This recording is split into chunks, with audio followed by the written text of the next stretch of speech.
Hi, everybody. My name's Jason. I'm Caden. I'm Jaden. I'm Eli. And we are the Yahuwah and the Torah channel, and we thank you guys very, very much for hanging out with us. It has been a long while.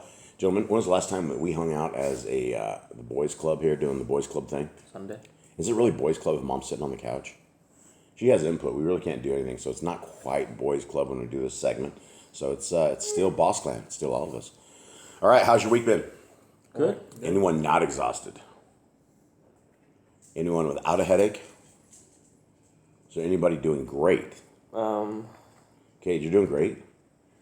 Besides the headache and exhaustion, yeah. Okay, cool. Well, that's good. And, today is one of these days. What is today called? Preparation day. Thank you very much. Wow, And, that was Yeah, hard. I was looking at the day. I'm like, Wow, Jobs. It's a little early here. did in I the morning. miss something? I think you have. Definitely. Yep. And there's Jerry. He's saying hi to everybody. All right, today's a preparation day. What does that mean exactly, fellas? that means tomorrow is Shabbat. Means we're preparing everything today: food, work, everything that would be taking our eyes off the ball of Yahuwah, taking our eyes off the Torah, taking our eyes off the rest that we could have tomorrow. Anything that we need to do that today. We need to get all that done. So there's no stresses. There's no extra work. There's nothing that needs to be done that we can obey the command to the fullest. Yeah, and so we have Miss Nicole, who is in the kitchen, and she spends the majority of the day on Friday kicking it up in the kitchen. And so she will make stuff like muffins. There's like some, what kind of muffins are they, guys? She makes blueberry muffins. Blueberry muffins, and then Chocolate chip muffins. what are the breakfast things that you guys have? Oh, egg muffins? Egg biscuit muffins. Yeah, egg biscuit muffins, and they're made out of almond flour and what else, Mr. Cole? Eggs, obviously. And cheese. But anyway, it's stuff that is in crock pots so that it's warmed. And so we're able to warm this, and it is what it is. So tomorrow looks like a regular sleepy day, right? The majority of it, it's a lot of rest. There's a lot of chilling. There's prayers. It's just a day of rest, as our Creator has told us to rest. And so it is by His commands that we are doing this. It is a covenant day. The day of Shabbat is a appointed time. It's an appointed time that we have once a week that we're told to keep. And our Creator is hanging. He's dwelling. And so it is an amazing time. If anybody out there doesn't keep Shabbat, guys that are listening in on this, man, if you guys are looking for some amazing blessings in your life, this is it. The keeping the Shabbat is one of the greatest things that your life will have every single week, is this day of rest. Okay. What you're looking at, guys, you're looking at a limited edition Yah Scripture. It is 3,153 pages of amazing restored names scriptures. And it has the name of our Creator. It has the name of His precious Son, our precious Messiah. It has everything restored in there. This is large print. This is limited edition. If you guys want one, I would grab one now. We are able to get one full scriptures into our brothers and sisters in chains with this particular print that we have. And so we don't have any other prints. Everything else we have is completely free of charge. You guys can go to YahScriptures.com. And under the download section there's two PDFs. The two PDFs is the first part of the scriptures, and the other PDF is the Apocrypha. They're at the very top. So you guys can grab those and put those together, and you have Yah Scriptures free of charge. You can pack it around. It's very small, so you don't even need to. It's not very big. It sits on any devices. It's smaller than most apps by far. Okay, we are into the life and time of what we're reading right now. We're reading Isaiah. Right now we're reading Isaiah 10, right? 10 or 9? I like 10. 10. And so this is where we are at. For those who have not been in this series, what you're looking at basically a genealogy chart, almost a pedigree chart of the people of Yisrael. And over right here, when Israel first got a king, the very first king they had was Saul. And we had Ishbosheth, which basically he kind of was a king, I guess. He kind of jumped the gun a little bit. Then you had David, and you also had Solomon. And from the text and from scriptures, we can tell that our Creator loved David. And I think he loved Solomon too. He loved Solomon because he loved David. But Solomon was the greatest, I don't know if necromancer is the right word, but he is one of the greatest occultists. This dude is a warlock. He is a wizard. This guy is a controller of the spirits. He does a whole bunch of crazy stuff. And right now, if you guys go to our Amazon, you can actually get the Testament of Solomon, which actually got produced up there this week.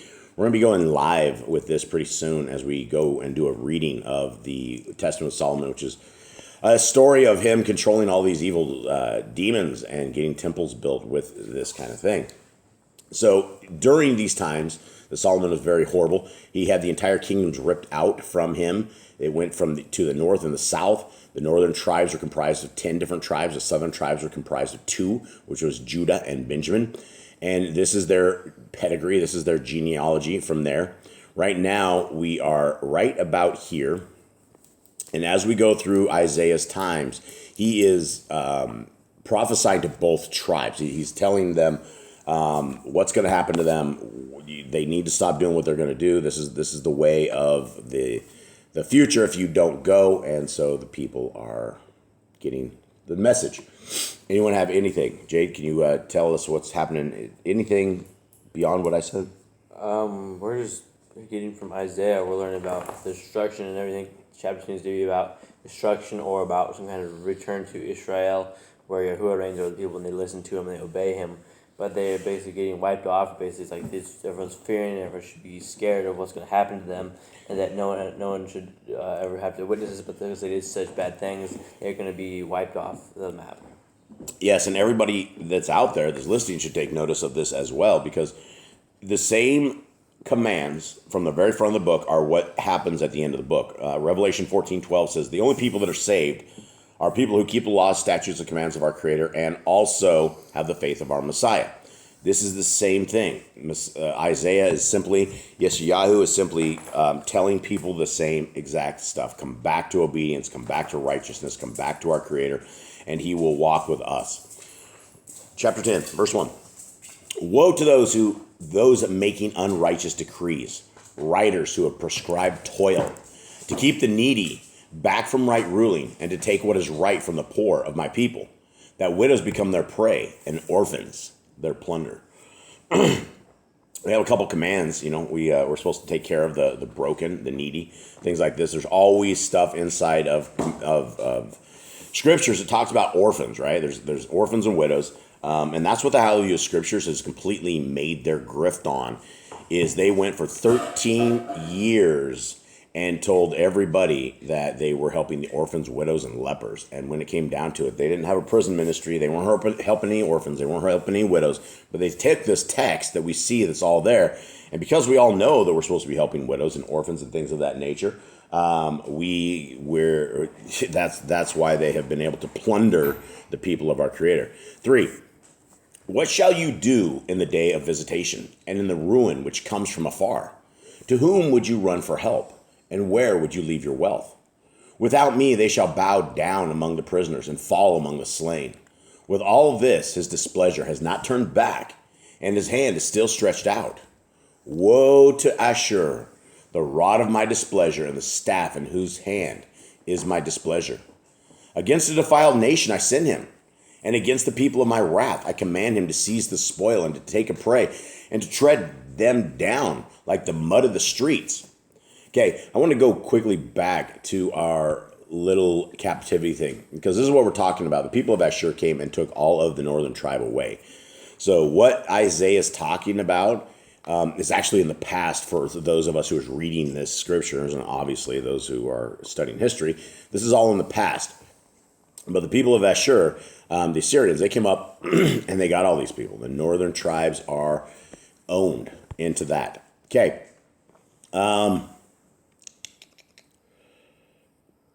That's 7, right, fellas? Okay. But he does not intend so, nor does his heart think so, for it is in his heart to destroy and cut off not a few nations. For he says, are not my princes sovereigns? Is not Calno like Carchemish? Is not Kamath like Arpad? Is not Shomeron like Damascus? As my hand has found the reins of the idols whose carved images excelled those of Jerusalem and Shomeron, as I have done to Shomeron and her idols, do I not do also to Jerusalem and her idols? This is a common problem in Israel. It has been a common problem Probably for all of us today, we probably all have a tremendous amount of idols and things in our lives that we absolutely should not be having. But as far as these guys, what they had literal idols to their Elohim, and they were all over. Israel could never, ever get rid of their foreign, fake, mighty ones that they caught. And they ended up with these, back in the days of Joshua, when they made deals with people of the land, Joshua got deceived and ended up with a whole bunch of outsiders. They never got rid of the outsiders, and to this day, it's just a mess. 12, and it shall be when Yahuwah has performed all his work on Mount Zion and on Jerusalem, that I shall punish the fruit of the greatness of the heart of the sovereign of Ashur, and the boasting of his haughty looks. For he has said, by the power of my hand I have done it, and by my wisdom, for I have been clever. And I removed the boundaries of the people, and have robbed their treasures, and I have put down the inhabitants like a strong one. So who's he talking about here? He's talking about Jerusalem, I think. No, he's talking about sovereign of Ashur, is what he's talking about. Is anyone paying attention here? Yeah. You weren't, because that's not what it said. Okay, please pay attention to this. Okay, so, and I just flipped the chapter here. Where are we at? 10? I think we're on 14, 10, 14. Oh, Mom's actually reading with us? Oh, amazing. Nice. Okay, so he's talking about the sovereign of Ashur. He's talking about him. Because of the cockiness of this guy from Ashur, he's going to put him down. 14. And my hand finds the riches of the people like a nest, and I have gathered all the earth like forsaken eggs are gathered. And there was no one who moved his wing, nor opened his mouth with even a peep. Now he's talking about forsaken eggs. Now we have forsaken eggs around here. In fact, we've actually failed on our chickens. This is how bad the Boss Clan is. We used to have cows, and we tried to get cows so we could get a glass of milk. So we spent about a decade with a bunch of cows and a gazillion dollars, and at the end of the day, it's easier just to walk over to some dude who has cows and have him milk some. Now the same for the eggs, because we had a tremendous amount of chickens, and somehow we went from 100 chickens down to 10 chickens, and it's been a battle out here in the jungle for forsaken eggs. So I know all about these forsaken eggs. 15. Would the axe boast itself over him who chops with it, or the saw exalt itself over him who saws with it? As a rod waving those who lift it up, as a staff lifting up that which is not wood. Anyone want to take a stab at this? Anyone awake? Does anyone even hear this? What did this just say? Is the axe going to... The tool is not greater than the user. Right. Thank you very much. All right. So what the question was is should the axe boast over itself, or the guy that's chopping it? Who's the greater of the two? Well, obviously the one using the tool. The one using the tool, but you can't do it without a tool, right? And the greatest of the axes. That's why Yahushua was like, the servant's not greater than the master. Yeah, exactly. Okay. 16. Therefore the add-on, Yahuwah of hosts, sends leanness among his fat ones, and under his esteem he kindles a burning like the burning of a fire. And the light of Yisrael shall be for a fire, and his Kodesh one for a flame, and it shall burn and devour his weeds and his thorn bushes in one day. Now, what would be considered a weed and a thorn bush in scriptural sense? Unfruitful people. Unfruitful, the Torah-less, those who don't care about the ways of our Creator. Those are like weeds. And so that is the end of times. We always have these prophecies about the chaff being burned and the seeds being gathered up and the rest of it just being ripped away.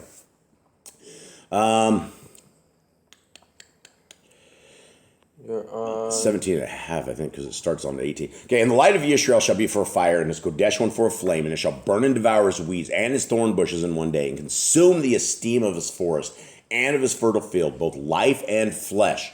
And they shall be as when a sick man wastes away. And the remaining trees of his forest shall be so few in number that a child records them. Okay, so what are we talking about? So they're going to basically burn everything, destroy everything, that at the end when there's nothing left, a child can count how many there, because if you're in a forest or a field, you really can't count how much is there. The remnant, the people, there's not going to be anything left when this is done. As is today. As is today. And in that day it shall be that the remnant of Yisrael and those who have escaped of the house of Jacob never again lean upon him who smote them, but shall lean upon Yahuwah, the Kadosh one of Yisrael, in truth. A remnant shall return, the remnant of Jacob, to the mighty El. For through your people, O Yisrael, be as the sand of the sea, yet a remnant of them shall return, a decisive end, overflowing righteousness. Now, when it says a remnant shall return, what are we talking about? Which side of the tribes? Are we talking about north, or south? North. I think everybody's gone at this point. Well, it says a remnant shall return. And that means a small group of people shall return, the remnant of Jacob. Now, are we talking a lot? What are we talking here? We're talking about the southern tribe here. We're not talking about the southern. Well, because the northern tribe never comes back. The northern, right. So, okay, you're right, yes. So this is we have a northern tribe that is in captivity in 722 BC that never, ever returned. But yet the people of the southern tribes, they were able to, the remnant that came back is why we have a lineage of the people that we have as far as today. And if you're under the illusion or delusion that a group of people in a country that is a biblical country is those of the people of our Creator, they're not. I don't know if I can get any more vague than that, but I will leave it at that. For those with ears to hear, you'll understand what I'm saying. 22. And 22? 23, thank you. Thank you, Mr. Cole. Just keeping track here. For the Yahweh of hosts is making a complete end, as decided in the midst of all the earth. Therefore, thus said Yahweh of hosts, my people who dwell in Zion, be not afraid of Ashur, who beats you with a rod and lifts up his staff against you in the way of Mitzrayim. For yet a little while, and the displeasure shall be completed, and my displeasure be to their destruction. And Yahweh of hosts stirs up a lash for him at the smiting of Midian, at the rock of Oreb. And as his rod was on the sea, so shall he lift it up on the way of Mitzrayim. And in that day it shall be that his burden is removed from your shoulder, and his yoke from your neck. And the yoke shall be destroyed because of the anointing oil. What's that? I thought somebody said something. Oh, okay. I thought somebody's correcting my reading, which I'm very happy when you guys do, because I don't want to put it down improperly. 28. Okay, so we're talking that our Creator is going to bring his people back, right? It's going to be a little bitty tiny people on this original trip back. 28. He has come up on Ayeth. He has passed Migron. At Michmash he stored his supplies. They have gone through the pass. They have taken up lodging at Givah. Ramah is afraid. Givah of Shaul has fled. Lift up your voice, O daughter of Galum. Listen, Laisha. O poor Anathoth. Madmenah has fled. The inhabitants of Gebon sought refuge. Yet he remains at Nav. That day he shakes his fist at the mountain of the daughter of Zion, the hill of Jerusalem. Look, the Adon, Yahweh of hosts, is lopping off a branch with an awesome crash, and the tall ones are cut down, and the lofty ones are laid low. And he shall cut down the thickets of the forest with iron, and Lebanon shall fall as a mighty one. Now, this is all talking about the destruction and the getting rid of the people of Jerusalem. This is all talking about future prophecy that Isaiah was essentially talking about the future that was going to be happening to a precision, because all of this happened. The Assyrians came and took away the northern tribes. The southern tribes were taken into captivity. Everybody had a chance. Everybody had a prophet that was sitting there trying to convince people that there's a better way than the way that they're going. And nobody ever turned back. Now, our Creator has given us scriptures. He's given us the first 5 books of Scripture as the foothold, as the foundation of everything that we have in life. And if we will take that and we will bring this into our life and we will keep the rest of the Scriptures and we will walk this is called the kingdom path. The kingdom path is for those who want to be a child of the Most High. It is a path that we walk with joy, with glee, with happiness. And these are the Torah commands right here that we keep, right? And this, what you're reading right here is you're reading out of Yah Scriptures, which is an APK app for Google. If you have any kind of Google device at all, you can have this app. It's completely free of charge. It's under the downloads. Click the Google app and then just click install. But these are the laws, statutes, and commandments that everyone in Yisrael violated, that nobody could get right. And this is the covenant path. And if you guys want to be a part of the covenant path, if you guys want to be Yah's people, then we start by keeping these laws, statutes, and commandments. We write them on our heart, mind, and soul. We put them as frontlets between our eyes. They're on our doorposts. We talk about them when we go to bed. And when we rise up, we engrave them into the mind, hearts, and souls of our children, so that our children are out there engraving them into the hearts, minds, and souls of their children, and so that we continue on with a generational blessing instead of all these generational curses that we get because we are a lawless people. So with that, everybody, we hope that you guys have a wonderful prep day. Thank you very much for hanging out with us in this little tiny table out in the middle of the jungle, and much love to y'all. All right. Shalom.